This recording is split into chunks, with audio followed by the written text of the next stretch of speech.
Bonjour à tous et à toutes, je suis ici avec Michel Rousseau dans le Vaucluse, chez lui, dans sa région, et je suis honoré de faire partie de ce parcours initiatique des lieux de tournage de son film.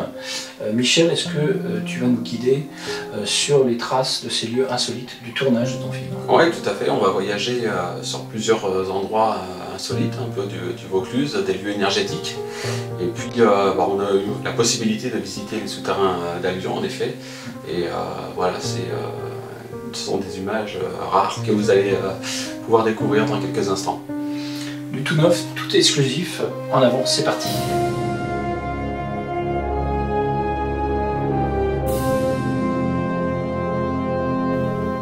À quel endroit sommes-nous et que signifie ce lieu dans le cadre de ton film? Eh bien, nous sommes ici au pied du mont Ventoux, à quelques kilomètres de Carpentras. Ce décor correspond à la scène de fugue de Sarah. C'est une scène très importante car l'idée principale de ce film était de montrer que nous sommes à la fois spectateurs de notre réalité mais que nous pouvons aussi devenir des acteurs. Des expériences de physique quantique nous démontrent que non seulement une molécule peut être présente à deux endroits à la fois, c'est le principe des multiréalités, mais aussi que notre simple regard influence la réalité. Donc Sarah est un personnage qui est manipulé, à qui on impose dès l'enfance une réalité. Et elle se sent donc très seule et on lui demande toujours, son rôle c'est toujours d'obéir. Et ce qui est important dans cette scène de fugue, c'est dans cette prison, il y a une petite fenêtre qui va s'ouvrir, une fenêtre vers une autre réalité puisque Sarah va apercevoir un ovni. Elle va croiser donc d'autres fréquences qui vont faire basculer sa vision de la réalité. Et pour symboliser ce croisement de fréquences, j'ai utilisé un décor naturel avec des oliviers qui ont plus de 500 ans et qui semblent ancrés et figés pour toujours. Donc tout ça pour montrer que nous subissons cette matrice en 3D et que nous ne sommes pas conscients de la réalité d'autres fréquences et des réalités multiples.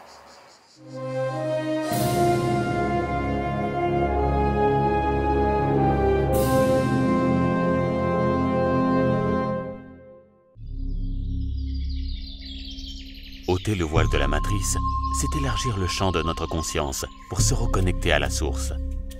La base de l'éveil individuel consiste à la fois à absorber et émettre des fréquences pour réencoder notre réalité. Lakhovsky avait prouvé que l'on pouvait guérir nos cellules et donc nos maladies à l'aide d'émissions de fréquences. Méditation, yoga, alimentation saine, éloignement des ondes nocives, décalcification de notre glande pinéale. Mais revenir à la source, n'est-ce pas se remémorer que nous sommes constitués d'environ 70% d'eau? Des chercheurs comme Luc Montagnier et Masaru Emoto ont consacré une partie de leur vie pour tenter de démontrer que l'eau a une mémoire et est porteuse d'informations. De l'eau encodée pourrait-elle nous déprogrammer de la matrice, nous purifier? C'est donc naturellement que nous faisons une halte à la source de Saint-Jean, à Saint-Didier dans le Vaucluse, où jaillit une source miraculeuse. J'accueille Émilie, qui est l'actrice des Gardiens de la Matrice, et elle va nous raconter la légende de ce lieu magique où coule une source miraculeuse. Et on est sur les traces du parcours du tournage du film. Et ce lieu-ci ne figure pas dans le film, mais c'est dans la région et on tenait à vous le montrer parce que c'est important pour la suite. Bonjour, alors Saint-Jean était une personne pieuse qui vivait dans le recueillement. Et un jour, il dit aux gens de Monteux qu'il allait arrêter de pleuvoir et il fait en sorte qu'il arrête de pleuvoir, on ne sait pas comment, ça c'est la légende qu'il raconte. Et il vient ici vivre en ermite, donc il vit avec une vache, il a apprivoisé un loup pour labourer son champ. Et 2 ans plus tard, les gens de Monteux viennent chercher la maman de Saint-Jean et lui demandent de faire revenir son fils pour avoir de l'eau, pour qu'il repleuve. Et ils ont fini par le retrouver ici et lui ont demandé de faire pleuvoir, de donner de l'eau. C'est là que Saint-Jean aurait mis son doigt et aurait fait couler de l'eau. Là encore, la légende raconte qu'il aurait même planté les 2 doigts et dans l'autre trou, il y aurait eu du vin. C'est sa mère qui lui a dit d'arrêter voilà. La source de vin. Voilà. Elle n'était pas une grande buveuse apparemment. J'ai souvent des vertiges et quand je suis prise de vertige, j'en ai pendant des mois. Et cet été, j'en ai eu. J'étais malade et je sentais que les crises étaient pires qu'avant. Et c'était au mois d'août, et en pleine sécheresse. On est monté jusqu'ici, j'ai eu beaucoup de mal à monter, j'étais vraiment très malade. Et arrivé dans ce lieu, je me suis déjà sentie beaucoup mieux. Alors nous avons rempli une bouteille d'eau et j'ai bu de cette eau. Et on a rempli plusieurs autres bouteilles d'eau. Et j'en ai bu pendant 2-3 jours. Et même le soir même, ça allait beaucoup mieux. Le lendemain, encore un peu mieux, puis un peu mieux. Puis 3 jours après, j'avais plus rien.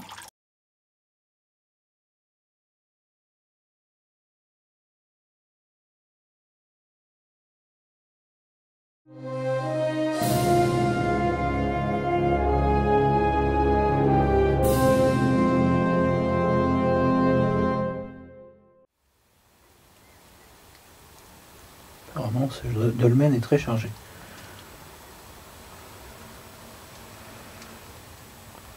Michel va nous raconter la scène qui a été tournée ici, pourquoi il a choisi cet endroit et qu'est-ce qu'elle signifie. Voilà, nous sommes donc à Ménherbe, au domaine de la Crichoune, qui est donc à 1 ou 2 km de Ménherbe. Et ce lieu a été choisi pour symboliser la poussée énergétique en fait, que ressentait la jeune fille. Donc on a vu tout à l'heure qu'elle était passée par un chemin lorsqu'elle a voulu faire sa fugue.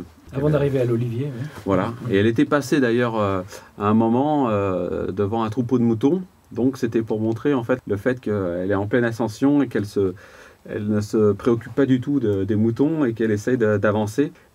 Par le biais de ce dolmen, je voulais lancer l'idée du vortex, c'est-à-dire qu'elle s'évanouit et elle rentre dans une autre dimension où elle reçoit un message télépathique qui va la faire avancer spirituellement.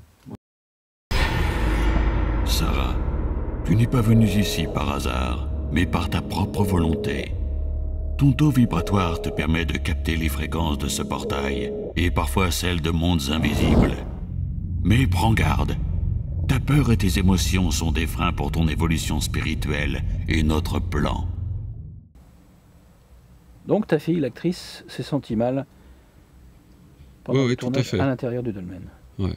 Mais même moi aussi, on est resté très peu de temps en fait sur le lieu même parce que bon, ce sont des énergies quand même qui sont assez puissantes et qui ont des répercussions sur les individus.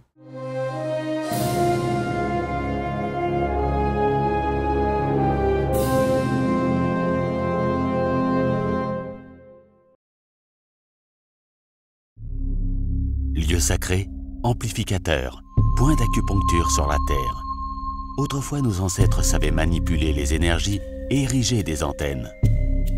Aujourd'hui, d'autres antennes font partie de notre décor. Nous sommes à Rustrel. 4 km d'étranges souterrains aboutissent à la salle dans laquelle il était encore possible de déclencher les lancements des missiles nucléaires il y a encore une vingtaine d'années.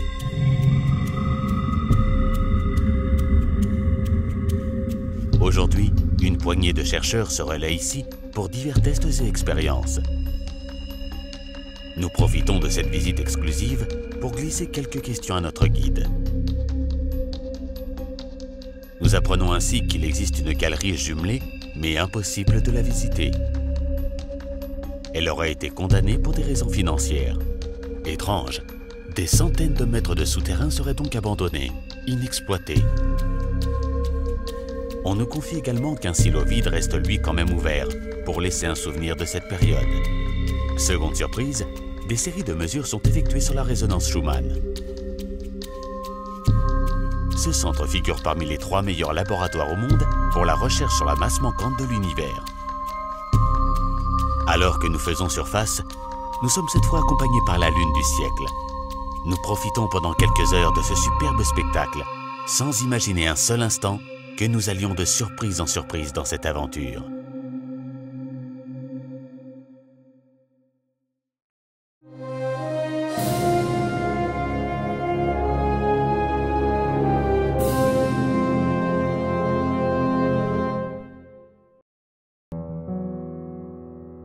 La simple évocation du plateau d'Albion est associée à de nombreuses rumeurs, de témoignages étranges.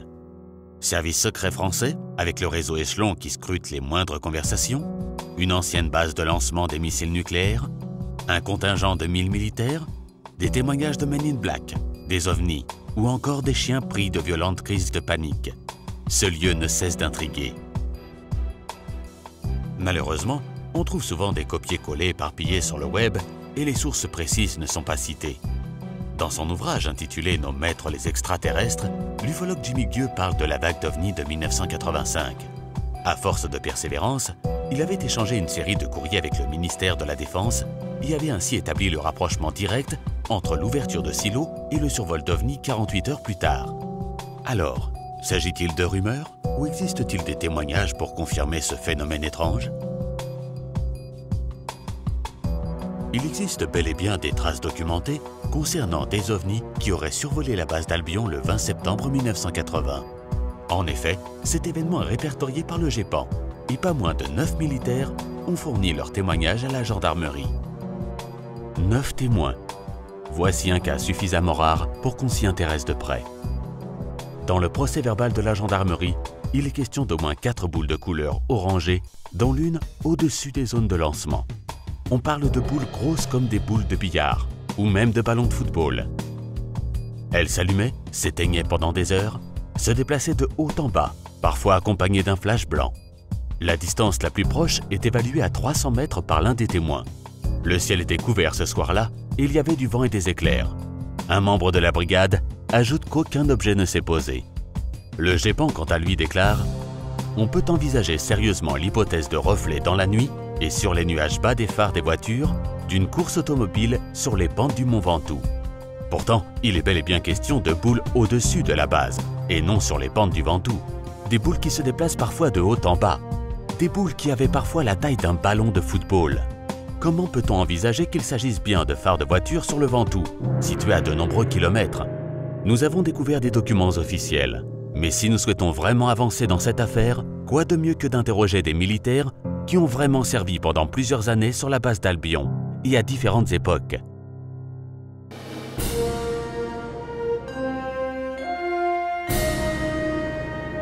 Je vous propose à présent de découvrir 3 témoignages exclusifs. Nous avons pu obtenir ce premier témoignage sous la condition d'un anonymat total, par mesure de discrétion liée au secret défense, mais aussi suite à des menaces. Eric est venu se confier en privé auprès de Mark Gray à la suite de l'une de ses conférences en 2016. Lors d'échanges réguliers qui ont suivi, nous avons pu tester la crédibilité de ce témoin qui a pu fournir des informations très précises et détaillées. On regarde tout de suite en images. Eric, vous avez servi en tant que militaire sur le plateau d'Albion et vous avez assisté à un phénomène très étrange qui vous a marqué. Pouvez-vous tout d'abord nous expliquer quand c'est arrivé et ce que vous avez vu? Alors ça s'est passé en 1987, quand j'étais militaire sur la base d'Albion. Un jour, j'ai vu 2 maîtres chiens qui semblaient complètement paniqués parce que leur chien était dans un triste état et ils n'arrivaient pas à comprendre ce qui leur était arrivé. Vous avez pu voir ces chiens. Qu'avaient-ils de particulier? Eh ben, les 2 chiens ressemblaient à des statues. Ils étaient tétanisés. Leur corps était comme du carton. Leurs yeux pendaient, ils n'étaient plus dans leurs orbites. Leurs gencives étaient bleu marine, complètement sèches. Il n'y avait aucune trace de sang, pas de crocs cassés, ni de pattes abîmées. Ils ne grognaient pas, ils étaient figés, en état de choc. On entendait comme une sorte de râle. Et les maîtres chiens, ils ne se sont pas expliqués sur ce qui a pu provoquer ce phénomène? Non, ils ne savaient pas ce qui s'était passé. Eux aussi, ils étaient très choqués. Ils ont simplement dit que leurs chiens ont eu une crise de panique. Pensez-vous que ces chiens auraient subi des radiations ou des fréquences nocives? Alors, les maîtres chiens, comme ils m'ont dit, ne quittaient jamais leurs chiens. Alors pourquoi les chiens et pas eux? Alors ce que j'ai pu constater, c'est que les poils n'étaient pas brûlés, ils ne les perdaient pas non plus. Le plus choquant était les yeux d'un des chiens qui pendaient. Et que s'est-il passé après? Ensuite, les chiens sont décédés très rapidement, en quelques heures. Et on nous a demandé de ne parler de cette histoire à personne. Ensuite, tout est rentré dans l'ordre. Pas vraiment en fait, non. J'ai appris en discutant un peu avec des collègues que ce n'était pas la première fois qu'il y avait des problèmes avec les chiens à Albion. Il y avait aussi d'autres phénomènes étranges qui se passaient là-bas. Il y avait régulièrement des véhicules noirs autour des silos près des chemins de ronde. Je sais que vous n'aimez pas trop en parler, mais vous m'aviez confié que le lendemain de cette histoire, votre vie a changé et que des phénomènes d'abduction que vous aviez subis quand vous étiez enfant se sont intensifiés. Il m'est arrivé pas mal d'ennuis à la suite de cette histoire avec les chiens. J'ai été agressé à 2 reprises par quelqu'un qui me suivait. À partir de ce jour, j'ai eu à plusieurs reprises des temps manquants. Je me suis retrouvé couvert d'hématomes au petit matin, des douleurs au sternum, des migraines effroyables. Il vous arrive encore aujourd'hui d'avoir des temps manquants ? Si je me souviens, le dernier en date, c'était le mois dernier. J'ai eu un temps manquant d'environ 2 heures à l'intérieur de ma voiture, avec mes enfants à l'arrière. Et depuis, ma voiture est immobilisée, elle ne fonctionne plus du tout. Tout l'électronique a bugué, ne marche plus. Comment se déroulent ces temps manquants ? À chaque fois, je ressens que ça va arriver. Et je lutte dans ma tête pour que tout ça n'arrive pas, mais je ne peux absolument rien faire. Et je suis prévenu quelques secondes à l'avance, en fait, par un ressenti, un sentiment à l'intérieur de moi. Et en fait, la dernière fois, j'ai vu un être humanoïde avec une cape, sans visage, sur le bas-côté dans le fossé qui longe la route. Et ensuite, tout s'est déroulé au ralenti, tout a rétréci, ça s'est allongé autour de moi. Enfin, ce n'est pas une paralysie du sommeil, comment expliquer quand ils font des prélèvements, j'ai tous mes sens en éveil, mais je ressens une odeur sucrée, les couleurs, et surtout un son terrifiant que j'entends à chaque fois. Vous connaissez ces hommes gris? Oui, ils sont déjà venus me voir.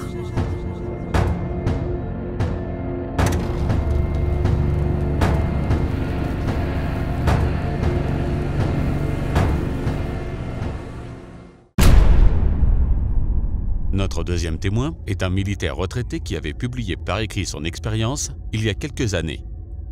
Après maintes recherches et des aides précieuses, j'ai pu retrouver sa trace pour l'interroger. Ce témoin m'a fourni de nombreux documents attestant de sa présence, mais aussi concernant ses compétences dans cette affaire qui va au-delà du secret défense. Comme vous pourrez le remarquer, l'un des documents présentés a en effet été transmis au bureau cosmique de l'OTAN. L'identité de ce témoin restera bien entendu confidentielle et je remercie Jacques d'avoir accepté que l'on diffuse certains de ces documents que nous allons voir maintenant. Bonjour Jacques, pouvez-vous tout d'abord vous présenter? En quelle année étiez-vous en service sur la base d'Albion et quel poste vous occupiez? Oui, bonjour Michel. Donc je suis arrivé sur le plateau d'Albion en 1979. Donc ma spécialité était rattachée à l'aéronautique puisque j'étais dans les forces aériennes stratégiques. Et je suis arrivé en tant que mécanicien environnement avion. La première année j'étais surtout rattaché à la maintenance des matériels concernant l'environnement du missile balistique et puis de l'objet nucléaire. Oui. Et puis je m'emmerdais un peu. Et j'ai dit à mes chefs, voilà, moi je ne reste pas, si c'est pour faire de la mécanique, je suis venu ici pour faire du nucléaire. Et donc je fais du nucléaire où je m'en vais. Donc le chef des moyens opérationnels a très peu apprécié, comme je suis un individu d'un peu de caractère. Et il m'a dit, bon ok, j'ai besoin de contrôleurs de sécurité nucléaire, votre spécialité n'est pas ouverte, on va faire une exception pour vous. Et je vous mets à l'essai pour 6 mois, et si ça ne marche pas, je vous fous au trou pour 30 jours.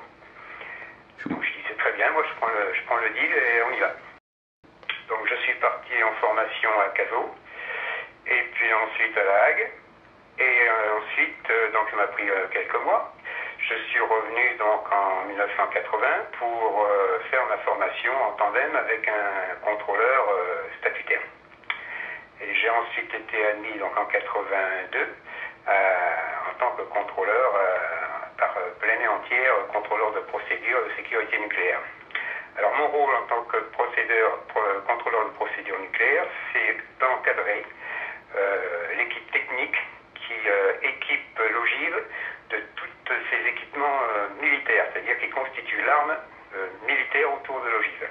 D'accord. Donc je suis là pour assurer que les protocoles soient suivis suivant les consignes particulières de sécurité nucléaire, les CPSN, et à interrompre la procédure d'assemblage dès qu'il y a une anomalie, quitte à la faire revenir en arrière ou quitte à engager une procédure d'urgence. Donc c'est moi qui suis leader en dernier recours lors des procédures d'assemblage, de désassemblage des armes qui se passent au DAMS, à 4 km du centre de la base, parce qu'il y a quand même des risques explosifs sévères, et aussi lors des procédures de pose de l'ogive sur le missile SSDS et de dépose du missile CEOA en cas d'accident, qui suit le capitaine à bord et qui coule avec le navire. D'accord, d'accord. Donc une place vraiment à responsabilité. Et dangereuse. Oui, ouais, tout à fait. On a entendu dans ce reportage une autre version des faits qui concerne la gendarmerie, concernant la nuit du 20 au 21 septembre 1981. Vous avez une autre version des faits à nous raconter? Oui, donc il faut quand même se mettre à la place des gendarmes. Bon, moi je connais bien les gendarmes puisque nous travaillons avec eux au titre de la responsabilité à la sécurité gouvernementale sur les matières radioactives. Donc eux sont là pour assurer qu'on ne part pas avec un petit morceau d'uranium ou une petite ampoule de tritium.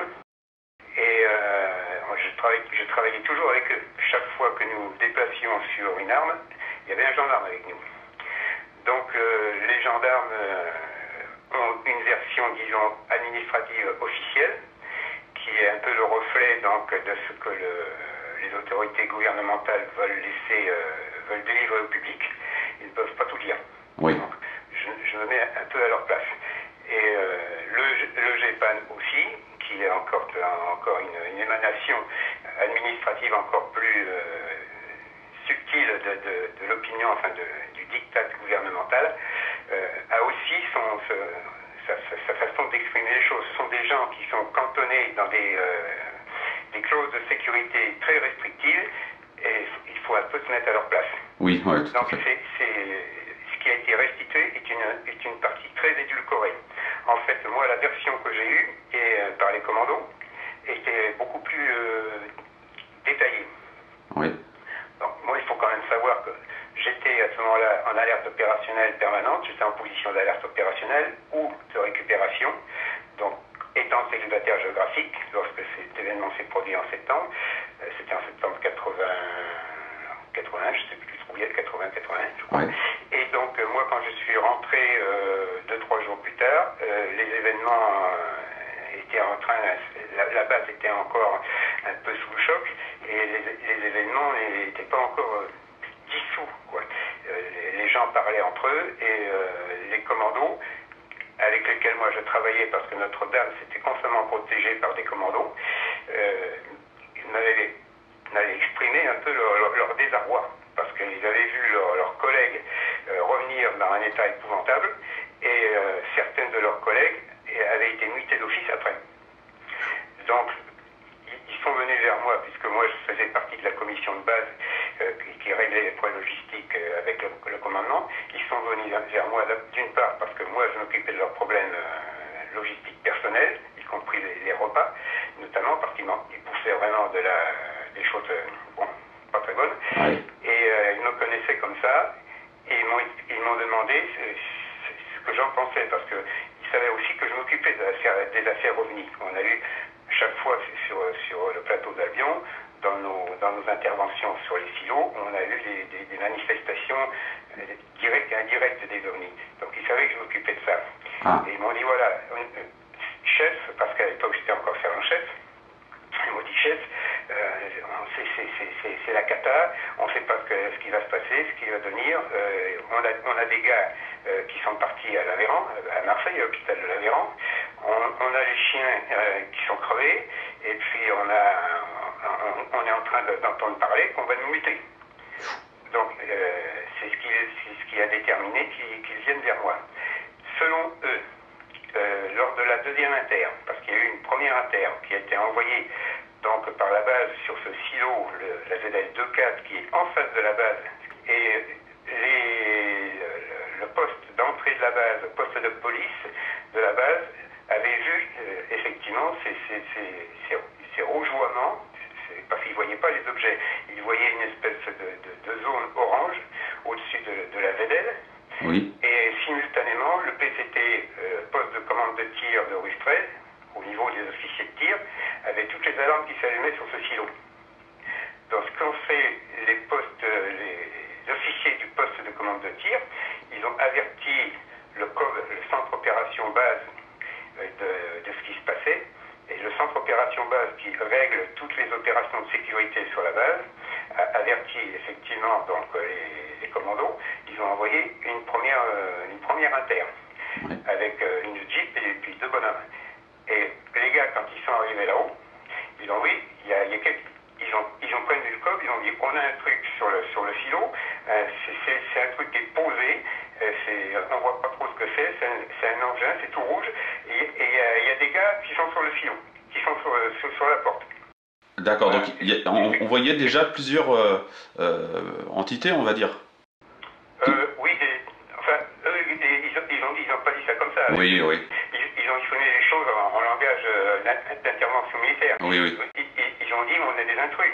Oui, mais il y avait déjà plusieurs... On est des intrus qui sont dans la zone. Donc à ce moment-là, eux, ils n'avaient pas le droit d'intervenir. Ils n'avaient pas le droit de foncer, si on peut dire entre guillemets, parce que la zone était fermée.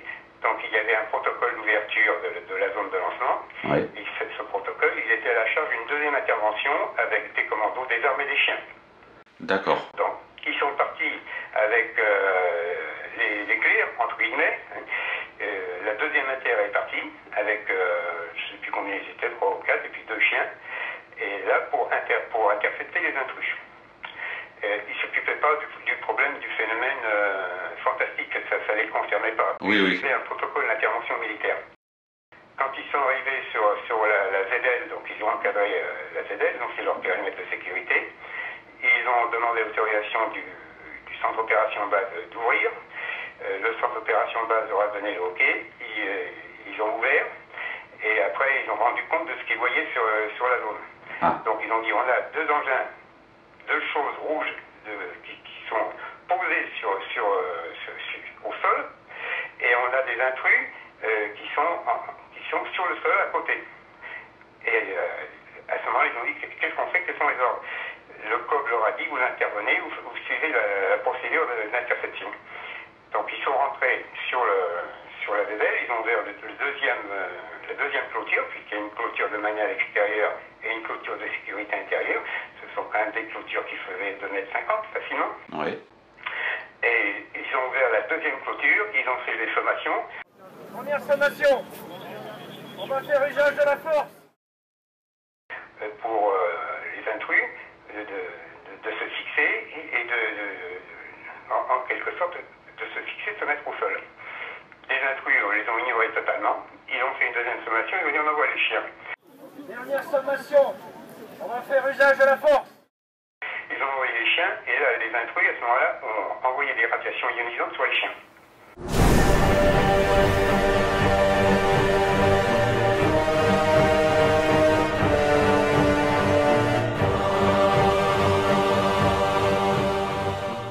Ils avaient des objets qui ressemblaient à des armes, si on peut dire, dans les mains. Oui. Ils ont envoyé des rayons sur les chiens.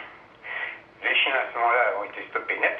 Ils ont fait cul par-dessus tête et ils sont repartis en hurlant direction les clôtures. Ils ne sont même pas passés par le portail, ils ont sauté les clôtures.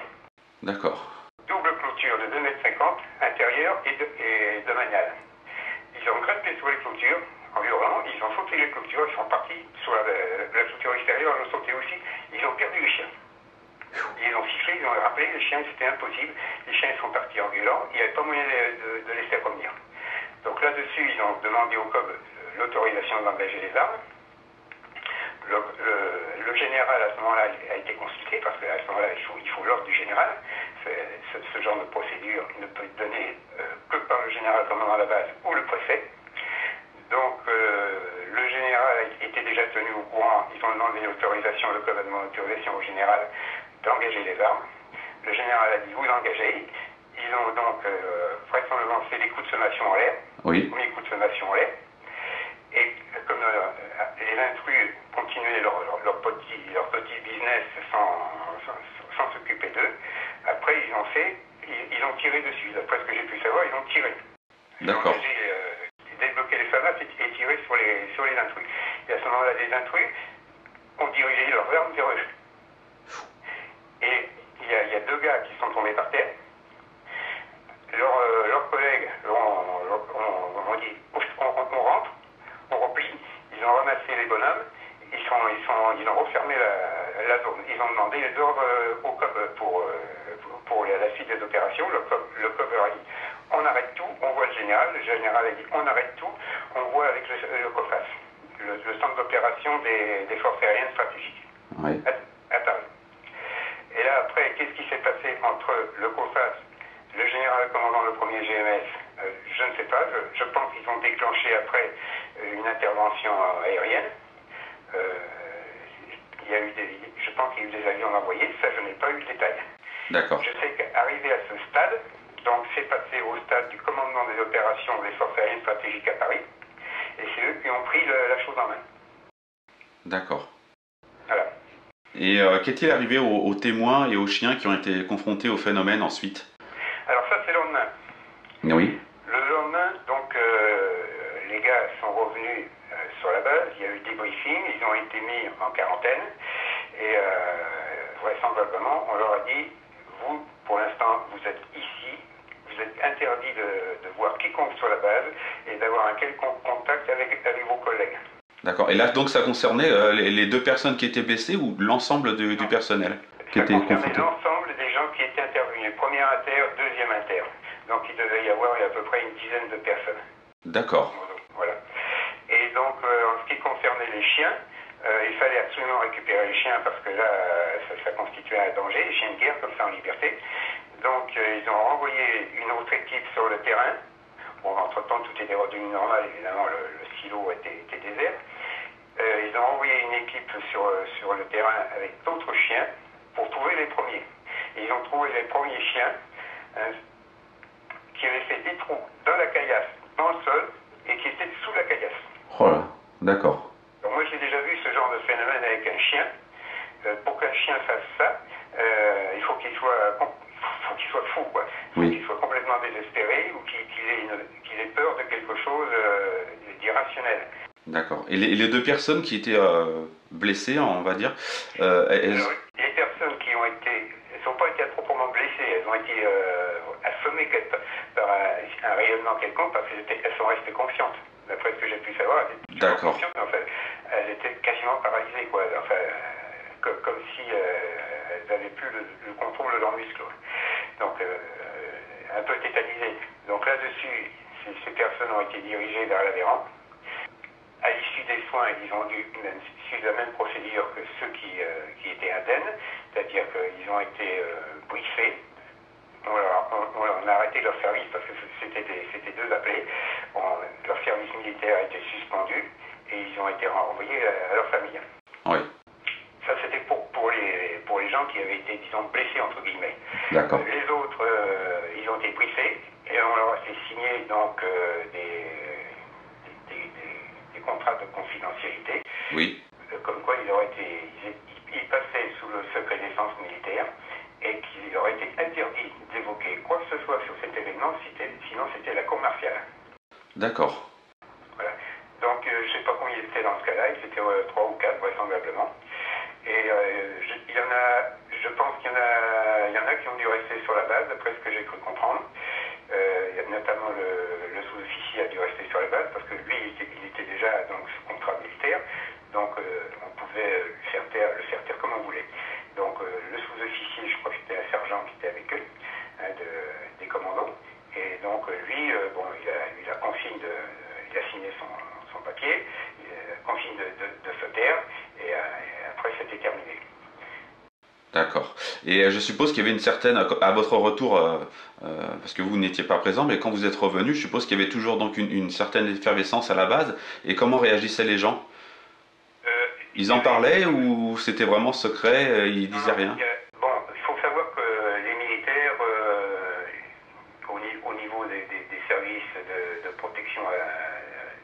sur un site sensible, ce qu'on appelle un site sensible militaire, Oui. ils ont des obligations donc de discrétion. Ils sont habitués à avoir une certaine discrétion.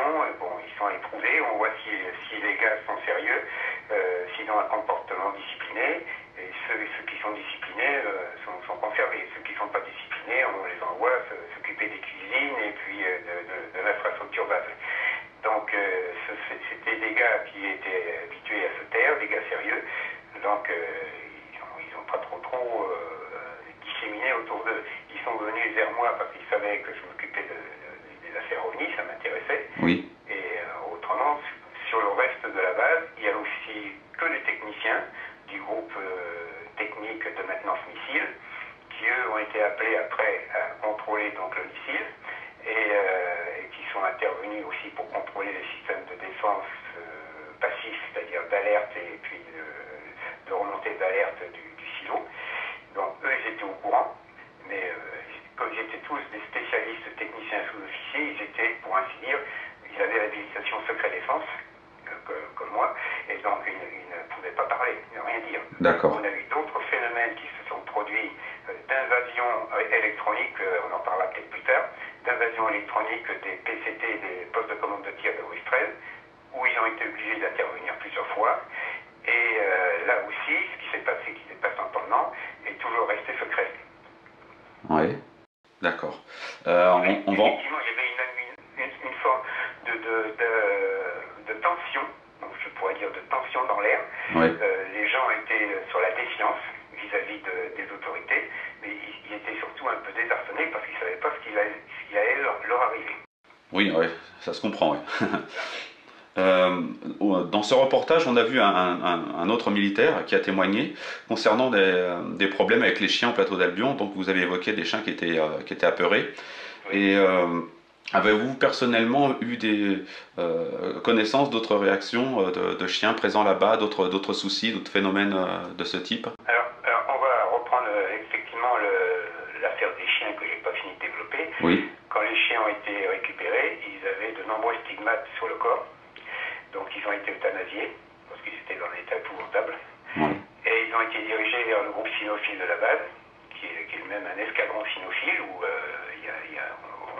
on forme les chiens de guerre.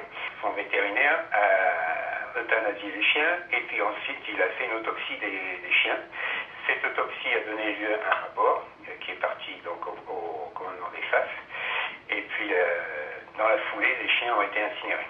D'accord, parce que... L'affaire a été enterrée comme ça pour ce qui était des chiens. Pour ce qui est de l'attitude des chiens, ça c'est autre chose, qui est totalement différent. D'accord, parce que nous, l'histoire qu'on a entendue tout à l'heure, c'était, ça se passait en 1987, donc bien après, cette période en fait. Oui, donc ce qui s'est passé en 1987 avec les chiens, je ne sais pas, puisque moi je suis parti en 1986. D'accord. Donc, moi, je vais vous dire ce qui se passait avec les chiens certaines nuits quand on savait qu'il y avait des étrangers qui étaient sur la base. Alors ça, c'est une affaire qui relève des Black Ops, c'est-à-dire des escadrons Black Ops qui interviennent quand il y a des problèmes, des incidents avec des ovnis. Il y a plusieurs appelés sur la base qui ont eu l'occasion de voir des étrangers arriver sur la base quand la base était en configuration de défense. Donc on faisait donc en quelque sorte une fermeture de la base, configuration de défense comme pour un exercice de défense normal, stade C, stade D. Donc stade C on fermait la base, stade D on confinait les personnels partout sur la base à leur poste de défense. Donc le commandant mettait la base en stade C, et puis ensuite il passait la base en stade D, et il y avait des étrangers qui, comme disaient ces appelés, bizarres, et qui arrivaient, qui mangeaient à part, qui ne mangeaient pas avec nous au mess, qui avaient leur ration, qui avaient des combinaisons bizarres, et qui ne travaillaient qu'avec le commandant. Ce sont ces Black Ops, mais ça c'est un volet extraordinaire de la chose, les Black Ops, qui venaient sur la base quand on avait des petits problèmes avec les ovnis. Et quand ils étaient là, les matériels qu'ils utilisaient, je ne sais pas à quoi ça servait, si ça servait à faire des détections ou ou ça émettait des ondes scalaires quelconques. Et les chiens, qui sont très sensibles aux ondes extrêmement basses, Oui. les ondes scalaires, de très longue fréquence et de haute amplitude, sur le groupe cynophile, se mettaient tous à hurler la nuit. Donc moi, quand j'étais d'alerte aux dames, la nuit, on était en vigilance, on ne dormait pas, et c'était caractéristique, certaines nuits, on entendait les chiens du groupe cynophile qui étaient intenables, comme si on était en train de les titiller avec des bâtons et une pointe au bout. Oui. Ils étaient quasiment enragés, quoi. Et ça pouvait durer presque toute la nuit. D'accord. Là, effectivement, on touche à un autre sujet où on avait des étrangers sur la base auxquels les chiens étaient extrêmement sensibles parce qu'ils utilisaient des matériels non conventionnels. D'accord. Et ces étrangers qui restaient sur la base, ils restaient pendant combien de temps? Ils faisaient quoi exactement? En général, ça ne durait pas très longtemps parce qu'on ne peut pas tenir une base en stade T plus de 24 heures. Il y a tout un tas d'opérations sensibles sur une base comme c'était le premier GNS, Ouais. où on ne peut pas tenir les gens hors de leur poste de travail. Donc nous, on avait des maintenances sensibles nucléaires quasiment tous les jours. Il y avait des convois à assurer à l'extérieur de la base pour l'approvisionnement des matériels du CEA, pour aller sur les ZL, pour faire la surveillance des ZL, au point de vue technique je parle. Donc c'était pas possible de maintenir un stade D plus d'une journée et une nuit consécutive. Donc en général, ces gens-là venaient pour une nuit et ils repartaient le lendemain, matin ou dans le courant de la journée. Et personne ne savait ce qu'ils faisaient exactement? Alors officiellement, c'était secret défense. Hein. Oui. Officiellement, c'était des gens qui étaient là envoyés par le commandement des opérations. Et c'était des groupes spéciaux, des commandos spéciaux qui étaient là pour tester la sécurité de la base, pour tester les défenses de la base. Voilà. D'accord. C'était ça, on va ainsi dire, ce qui était donné comme but officiel. C'était pour tester les défenses de la base. D'accord. Est-ce que vous pensez que malgré le fait que la base a été démantelée avec les ogives, est-ce que vous pensez que maintenant il ne se passe plus rien? Est-ce que vous avez des échos quelque part encore ou plus aucun contact? Il y a toujours eu des phénomènes sur le plateau d'Albion. Je relate des phénomènes de poursuite d'engins entre les hélicoptères de la base et puis ces engins. Et puis le phénomène selon lequel ces engins arrivaient à disparaître dans les collines. Ils étaient pour ainsi dire absorbés dans les collines et que personne n'arrivait ni à les intercepter ni à expliquer de quoi il s'agissait. On avait ce phénomène donc d'interception ratée et on avait d'autres phénomènes qui consistaient à une perte de contrôle des postes de tir de PCT, Bruistrel et Rayanet, Oui. par une infestation de leur calculateur, une infestation électronique de leur calculateur. On a eu, moi de mon époque, ça devait être en 88 ou avant 80, je veux dire, ou avant 86. Avant 80, je n'étais pas encore contrôleur.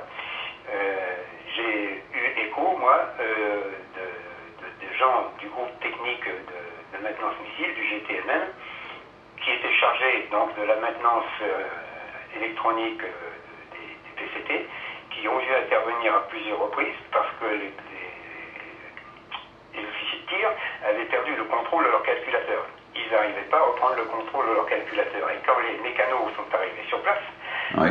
ils ont été obligés de déconnecter tout le système pour arriver à reprendre le contrôle des calculateurs. En quelque sorte, il y avait une forme d'autorité qui avait pris les calculateurs sous son contrôle et qui s'amusait à désactiver les silos. D'accord. Et visuellement, on voyait quelque chose, il y avait des dépassages, j'allais dire presque fréquents, mais ça arrivait quand même qu'il y ait des passages d'objets non identifiés au-dessus de la base. Je vais vous raconter l'histoire donc d'un camarade qui faisait partie de la sécurité, des services de sécurité, en quelque sorte secret de la base, hein, qui maintenant est à la retraite. Un jour, ce garçon, il était descendu donc à Apt, il remontait, il devait être 1h du matin, et dans sa voiture, une Alfa Romeo à l'époque. Et c'est un garçon bien vivant, hein, il ne voulait pas croire à ce truc-là, on en avait déjà parlé plusieurs fois, il avait dit tout ça c'est des bobards, je n'y crois pas. Et quand il est arrivé, c'est près de Saint-Christol, il y a deux engins qui l'ont survolé, qui devaient ressembler, vraisemblablement à ce qu'il a dit, à deux grands cigares, qui étaient éclairés comme des arcs-en-ciel, et qui l'ont survolé, mais alors ils sont passés à peu près à 1 mètre au-dessus du toit de sa voiture. Et là, il a perdu le contrôle de sa voiture. Oui. Et il a failli finir. Sa voiture a terminé en équilibre entre le bord de la route et le ravin.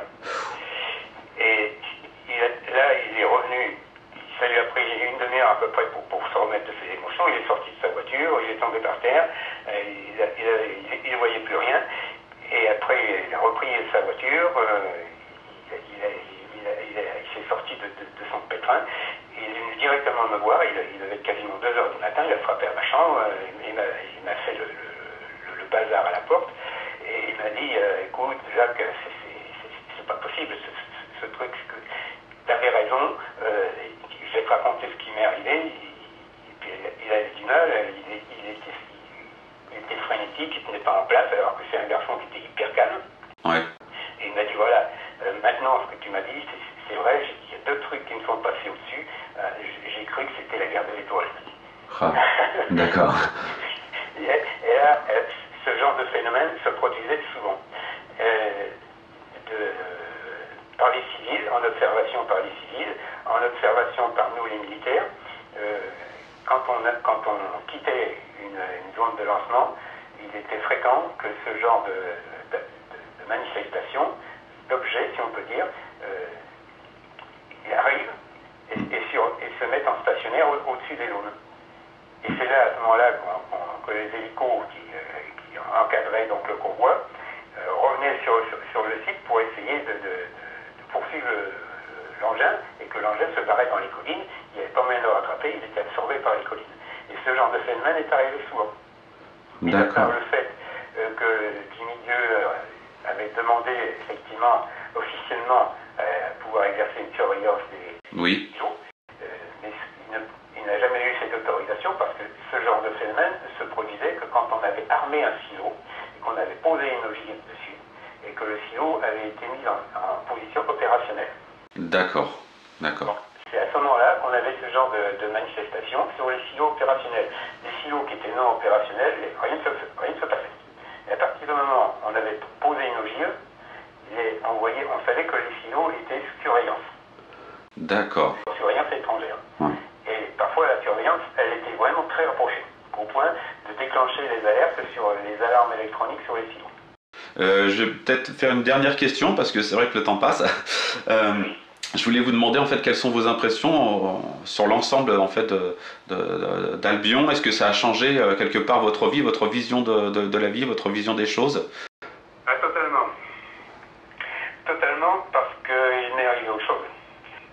Quand j'ai commencé donc, à travailler sur les ogives, ça devait être vers 1982-83 à cette époque-là. J'étais déjà lâché pour ainsi dire, lâché sur les olives. Et donc moi le matin, je partais de bonne heure en tenue ultra légère et je faisais mon jogging. Et là je croisais les commandos, c'est comme ça qu'on a eu souvent des contacts entre nous. J'avais un protocole le matin, en général vers 5 heures, j'étais debout, au plus tard vers 6 heures. Le temps de me prendre une douche, de prendre mon petit déjeuner et tout. Et ce qui m'est arrivé ce jour-là, c'est qu'en me levant un matin, je me suis assis sur mon lit, le temps de rétablir un peu la réalité. Je regarde mon réveil, qui était tiré des diodes bleues, à cette époque-là, diodes luminescentes. Et puis je vois, bon, il devait être 5h15. Bon, c'est bien, je souffle, puis tout d'un coup, plus rien. Et j'ai eu une suite donc de flashs, plus ou moins longs les uns les autres, il y en a eu 4, hein, où je n'étais plus de ce monde, j'étais même plus sur Terre.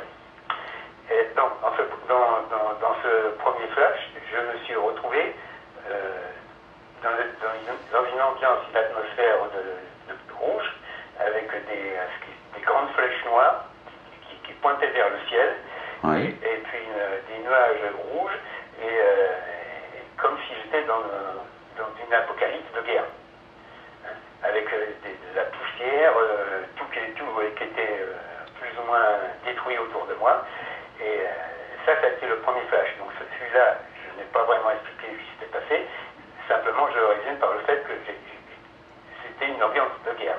Et vous aviez toutes vos sens, vos sensations, par exemple J'avais toutes mes sensations, parce que j'étais, dans ce premier flash, j'étais pas sur mes jambes. Je m'étais mis quasiment accroupi à quatre pattes par terre, et j'attendais la fin, quoi. Et je ressentais tout. Je ressentais le gravier, je ressentais mes mains, je ressentais mon corps, et puis la poussière que j'aspirais, et la chaleur, et puis cette pression. J'avais une perception extraordinaire qu'on n'a pas normalement dans un rêve. J'avais une perception quasiment à fleur de peau de tout. Comme si vous aviez franchi une sorte de vortex. Et ça a dû durer ça a dû durer quoi, 3, 4, 5 secondes en temps de perception humaine. Et après, je suis passé dans un autre. Et là, je n'étais plus sur Terre, j'étais devant une grande vitre. Alors, je me le dis comme ça au début. Et je voyais la courbe, l'ordre terrestre. Et puis, le noir au-dessus, où il n'y avait aucune étoile. Je commençais à regarder en haut, en bas, autour de moi, et je m'étais aperçu que j'étais dans un genre d'amphithéâtre, à mon niveau. Et derrière moi, c'était pas des sièges qu'il y avait, c'était des sarcophages. Je regarde en haut, je me retourne à nouveau vers cette vitre, et je regarde en haut, je m'aperçois qu'elle se prolongeait de plusieurs dizaines de mètres, et en bas aussi. Et en bas, à ce moment-là, je m'aperçois qu'il y a d'autres niveaux, et d'autres niveaux qui sont constitués, d'après ce que j'avais pu voir, de la même manière. J'étais appuyé sur la rambarde, et je regardais en bas. Il y a une coursive qui s'est allumée, et je voyais quelque chose dans cette coursive qui bougeait, ce qui semblait être un être humain, mais il n'avait pas les proportions d'un être humain. Et qui me parlait, je voyais que sa silhouette. Et il me parlait, mais on ne parlait pas. On échangeait, mais je ne parlais pas. Il y avait dans ces sarcophages une nouvelle espèce donc, qui avait été créée, et que ces sarcophages étaient destinés à protéger ces êtres qui étaient créés avec des humains de la Terre, à les protéger du voyage qui allait se passer à plusieurs années-lumière. Les sarcophages avaient un aspect particulier, un peu comme du verre noir, un peu comme du carbone, mais cristallin. Et dans ces sarcophages, il y avait un être, un sarcophage qui était à côté de moi, et j'avais un sentiment d'appartenance et de lien très profond avec l'être qui était dans ce sarcophage. Et je ne peux pas expliquer pourquoi. Un peu une forme de lien amoureux. Oui. Et il m'a dit, tu vas t'occuper de lui, tu fais très attention à lui, et puis tu vas t'occuper d'eux aussi. Voilà. Et pendant le voyage. Oui. Et après, on est passé à un troisième flash. Et ce troisième flash, on était dans un paysage très verdoyant. Il y avait une immense maison du genre un peu colonial.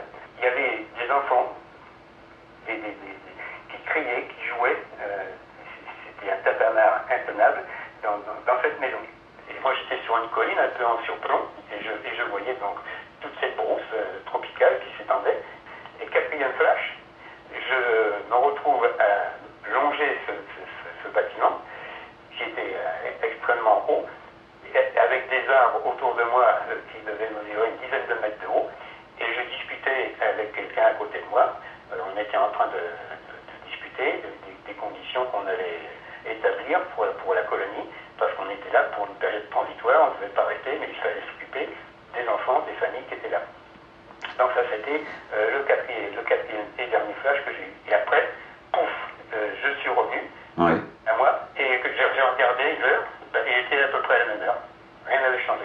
Ce sont les seules expériences, j'allais dire paranormales, qui vous sont arrivées ensuite? Personnellement, ce sont la seule expérience paranormale qui m'est arrivée vraiment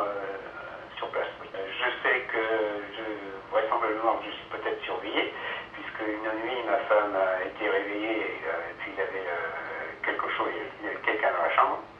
Donc moi je dormais. Elle m'a pas dit de quoi il s'agissait, mais elle a été, disons, un peu choquée parce que c'était pas humain et ça faisait la hauteur de la porte. Elle m'a dit ça ressemblait c'était un peu reptilien. C'est quoi ça? C'est quoi ça?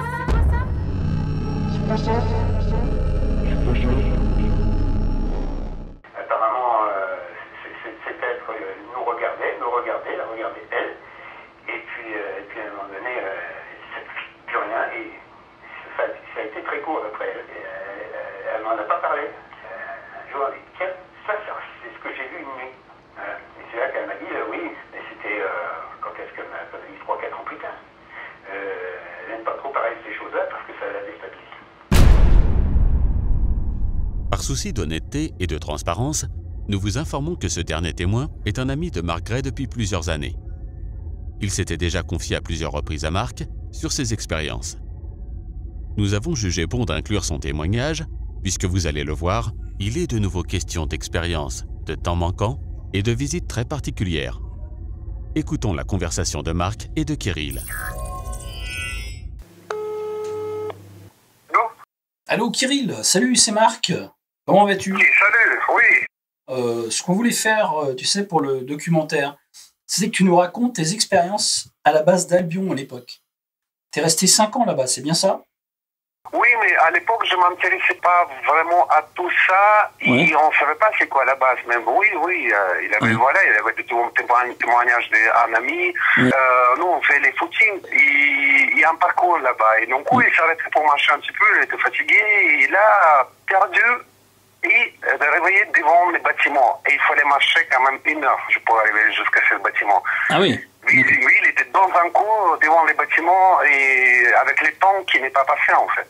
Si, il avait des choses bizarres quand même. On connaissait des maîtres chiens, oui, mais bon. Des maîtres chiens, oui. Oui, c'est le même quartier en fait. Ouais. On n'était pas trop confrontés avec eux parce qu'eux, ils ont son bâtiment et ils ne mangent pas pareil comme nous. Ah oui, d'accord. Et toi, t'es resté pendant quelles années là-bas? 99-2004. Ah donc, c'est pas si vieux que ça, hein, finalement. On était première arrivée en fait. Et c'est nous qui construisons tous les bâtiments, etc. Mais... On était toutes premières dans ce régiment. Mais toi, tu as eu la visite après de Petit Gris sous la tente, alors que tu faisais le chemin de Compostelle, d'après ce que tu m'avais raconté. Hein. Sous la tente, c'est incroyable. Et même avant d'installer les tentes, je me dis qu'il y aura quelque chose qui va se passer. Je sentais. Ouais. Et quand je dormais, je sens la présence de quelqu'un. On ne me laisse pas me réveiller. Et j'essaie forcer pour me réveiller, pour crier, etc. Et d'un coup, je me réveille dans un fumet verte. Il a une tête on dirait Zeta, d'extraterrestre qui se penche au-dessus de moi, à travers de cette lumière. Et elle est très lumineuse, très blanche. Et après, j'ai été endormi quand j'ai vu cette personne-là. D'accord, mais il ressemblait à un Petit Gris en fait. Oui, c'était gris, en visage c'était gris, et en plus cette lumière, cette fameuse lumière. Et moi je parlais avec des gens aussi, on me disait certains gens qui ont vécu cette lumière, fumée. Oui. Cette fumée verte, ils ont vécu, et pas que moi. Oui, alors tu as peut-être senti des odeurs, non? Non, je ne me souviens pas l'odeur. Je me souviens un très très bon épaisseur, très épaisse. Mais quand elle est penchée devant moi, j'ai vu du gris au-dessus de ma visage. Il était à 15 cm de ma visage. Et là, j'étais endormi complètement et je me suis réveillé le matin. Et donc... Il fait froid et je n'ai pas regardé si j'avais des cicatrices. Il faisait très froid le matin. Je dormais sous la pompe. C'était déjà hiver, je pense. Et tout ça, ça t'arrive depuis que tu étais basé là-bas ou c'est récent? Non, à la maison, chez moi, ça m'arrivait de voir des choses dans la chambre. Quand j'étais jeune, peut-être 5 ans, 6 ans, quand j'ai vu quelqu'un dans la chambre. Et j'ai crié, ma mère, elle est dormie, elle ne s'est pas réveillée. Et on a dormi dans la même pièce à l'époque. J'étais toute petite. Cette personne, il avait 2 mètres, toute noire. Pourquoi 2 mètres? Parce qu'il est rentré à peine dans le porte du balcon. Ah oui, la porte du balcon, d'accord. Oui. Moi, je me suis réveillé avant de m'endormir, en fait. Je lutte, en fait, pour ne pas endormir. En fait, ça s'est intensifié depuis que tu as passé 5 ans à Albion. Hein. Oui, c'est intensifié. C'est clair qu'il y a beaucoup de choses. En plus, il y a des choses vraiment que je peux voir, comme cette entité, les 3 entités. Après, les femmes, les présences des femmes dans la chambre qui partageaient son énergie après avoir été vides par ces entités-là, ça c'est étanche. C'est intéressant, Oui, c'est intéressant, mais tu sais que ça peut être aussi des souvenirs écrans. Hein. Ils t'ont peut-être envoyé une projection d'une femme pour... Ils m'ont envoyé des projections pour me faire peur, en fait. Quand j'étais dans ma chambre à Saint-Marie à Saint-Gertrude, je me suis réveillé la nuit, il y avait ces gens-là qui voulaient m'endormir. Déjà, je me suis réveillé au-dessus du plafond. On m'a posé doucement sur mon lit, et essayé de m'endormir à nouveau, en croisant mes bras sur ma ventre. Ah oui. Et moi, je luttais en fait grave. Je ne dormais pas, je luttais, je tournais la tête. Et là, d'un coup, je suis retourné à gauche et j'ai vu un garçon et une fille pendus au-dessus de mon lit, en fait. Ils étaient pendus. C'était une horreur, quoi, de voir ça. Ah oui. Dans ma chambre. Oui, mais je pense que c'est eux qui ont envoyé cet écran, cette machin pour me faire peur, parce qu'on dégage énormément de choses en moteur. On a énormément d'énergie. Ah oui, j'ai senti les parties en pleine énergie quand j'ai eu peur. Voilà, et c'est grâce à ça qu'ils m'ont réussi à m'endormir, mais je me suis réveillé après. Mais ils se nourrissent de ces émotions de peur, en fait. C'est ça. Je me souviens que tu étais à 5 minutes de chez moi, à Molivrier-Sainte-Gertrude, et tu m'avais dit que tu avais senti la présence de 3 êtres, et un avait ses doigts... Voilà, j'ai senti ses doigts mous, comme s'il n'avait pas d'os.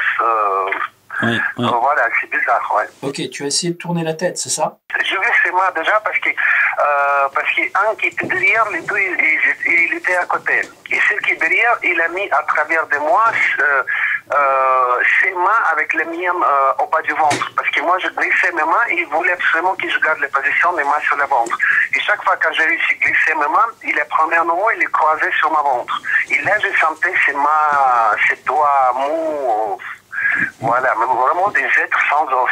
Il n'y a pas d'os, il n'y a pas de squelette, je veux dire. Ils n'ont pas de vraiment visage. Ils ont 2 yeux, mais ils n'ont pas vraiment... Ils ont le nez qui tirait, en fait, il est ovale. Il n'y a pas vraiment le nez qui dépasse, il n'y a pas de dents. Non, c'est... Comme s'il n'avait pas de bouche non plus.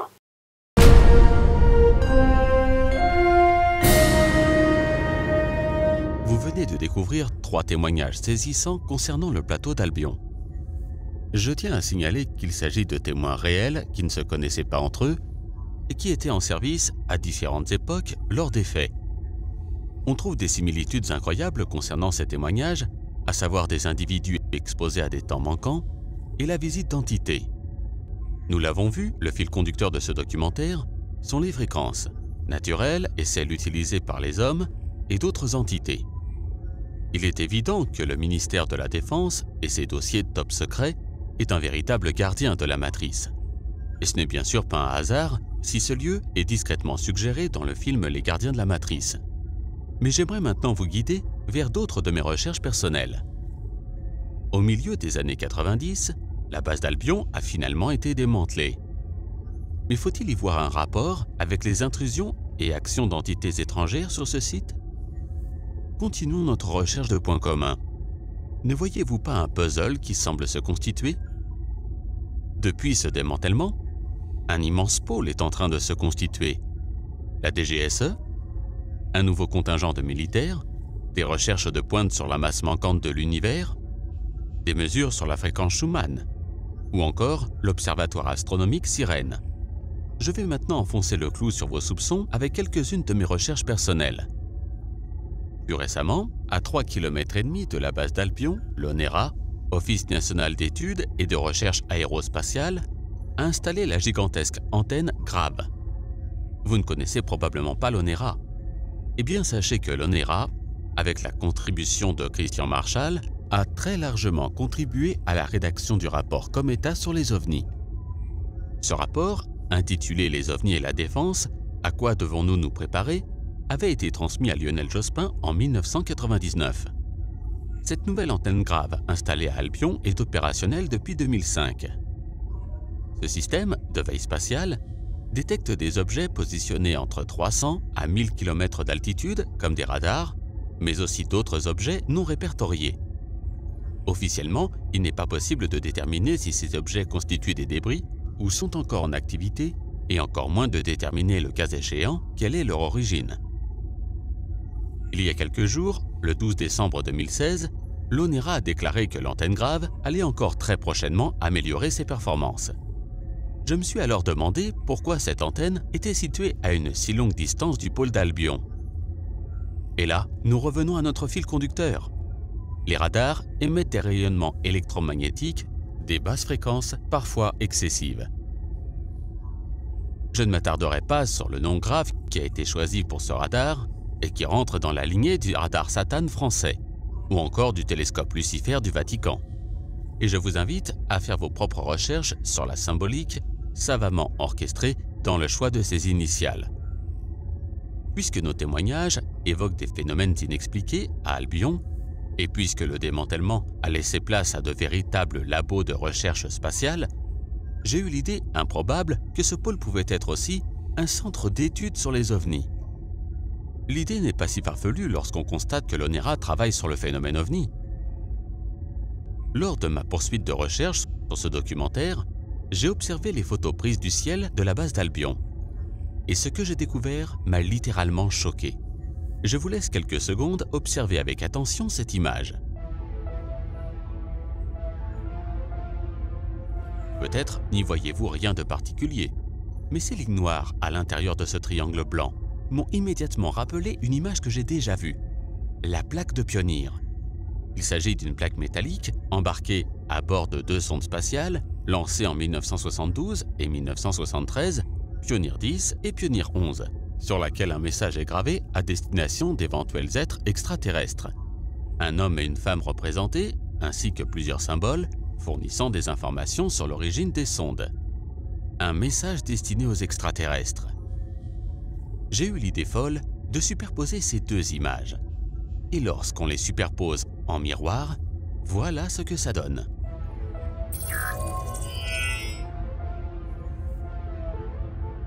Incroyable, n'est-ce pas? Certains y trouveront encore une simple coïncidence. Je n'irai pas plus loin. Il s'agit simplement d'autres pistes d'ouverture que je vous laisse le soin d'interpréter selon vos convictions personnelles. Chers rebelles et résistants contre la matrice, je ne dirais pas contre, mais pour aller au-delà du simple premier degré et du simple voile d'illusion de la matrice, allez voir le film de Michel et bientôt, rendez-vous bientôt pour de nouvelles aventures.